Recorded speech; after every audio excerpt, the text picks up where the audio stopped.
Hello and welcome back to the Athletes Voices. I'm your host Andrea, and today we're gonna tackle a little bit of women's sports news.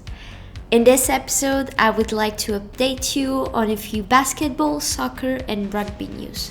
So if you're ready, let's get going.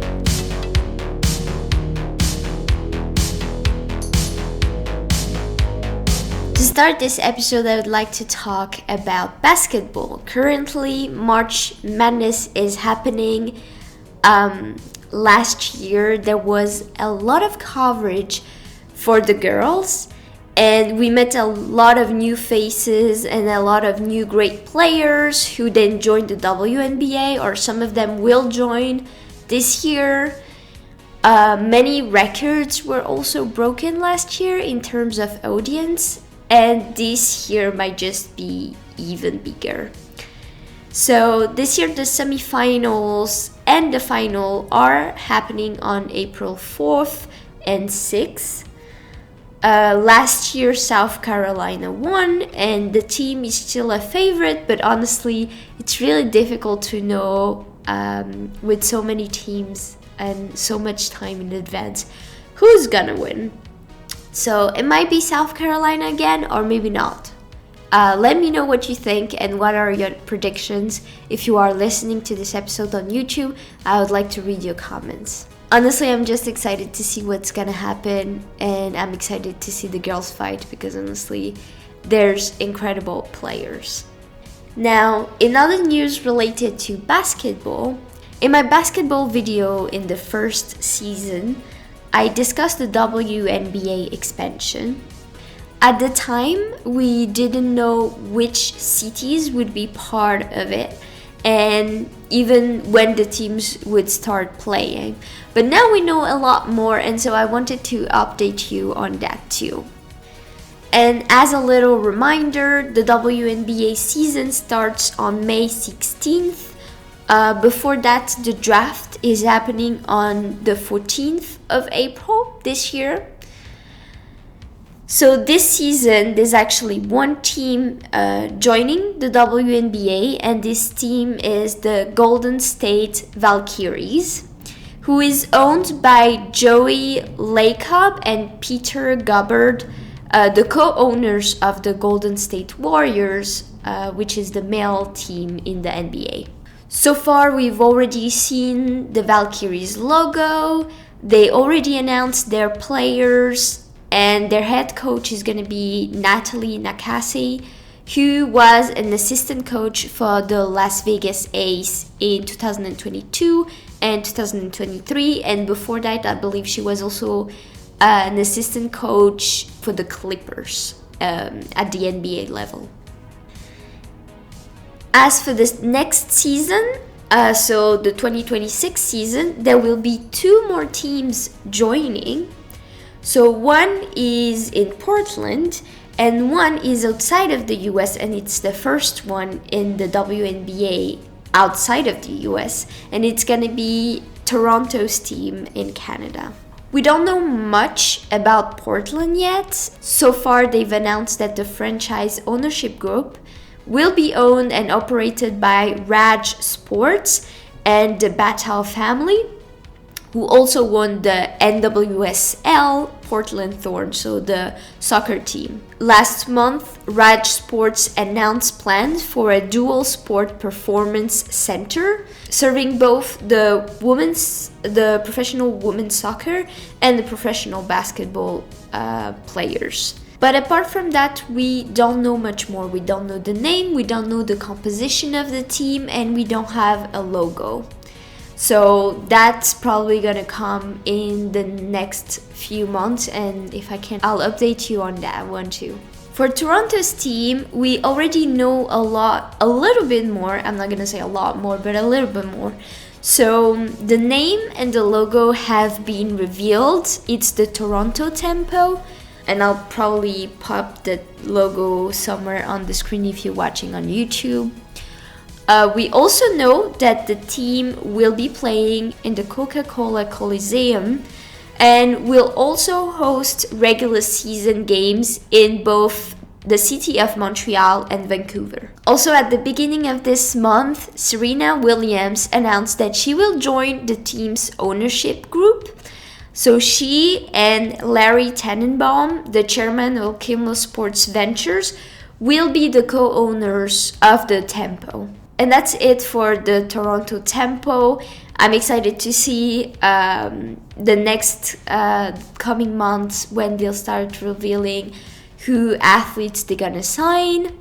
But again, as I said, for Portland and Toronto, they only starting next season, so they still have time to update us on that. Now, in terms of soccer, there is a lot going on.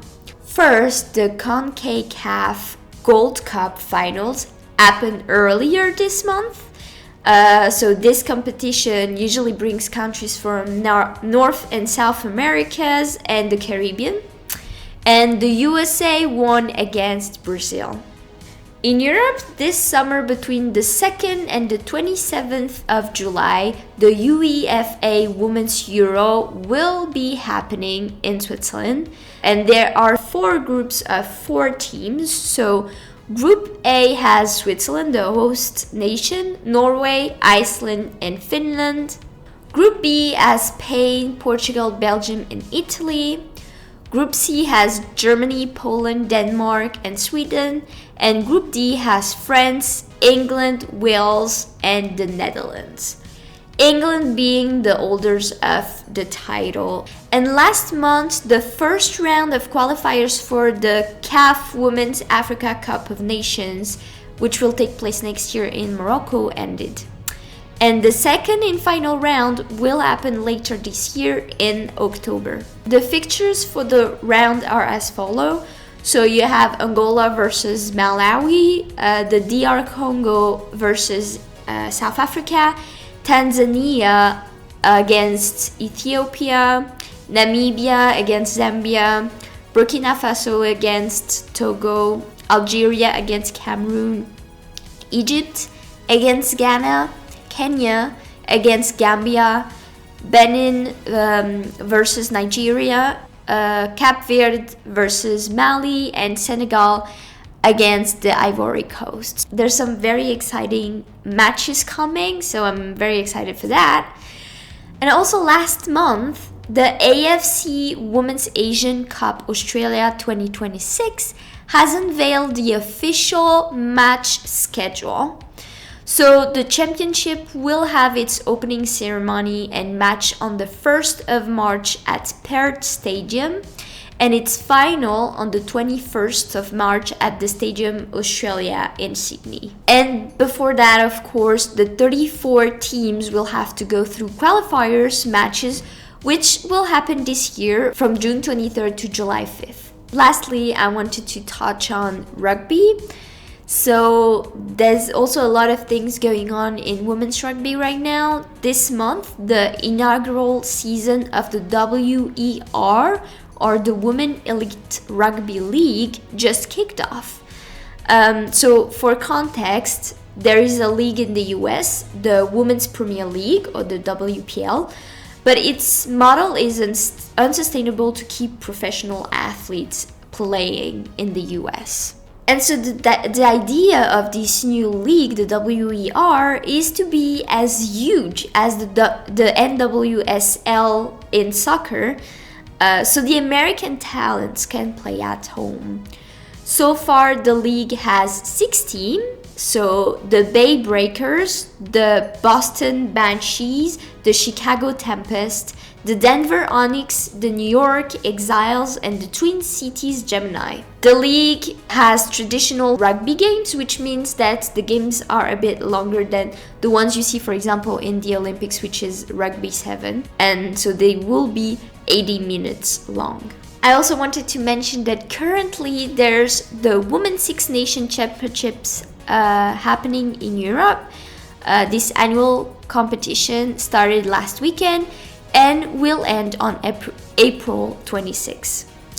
As its name suggests, 6 teams are participating in it. So there's England, Scotland, Ireland, Wales, and then there's France and Italy. And England is the holder of the title. And finally, this summer, there will be the Women's Rugby World Cup hosted in New England. So it seems that right now it's a great time full of opportunities for rugby players and also for rugby fans. And that's all for today. I hope you enjoyed this shorter episode where I give you a few updates and a few news on women's sports. If you are on YouTube listening, subscribe, comment, and especially I would like to know if you like that type of format, because I could bring it more often.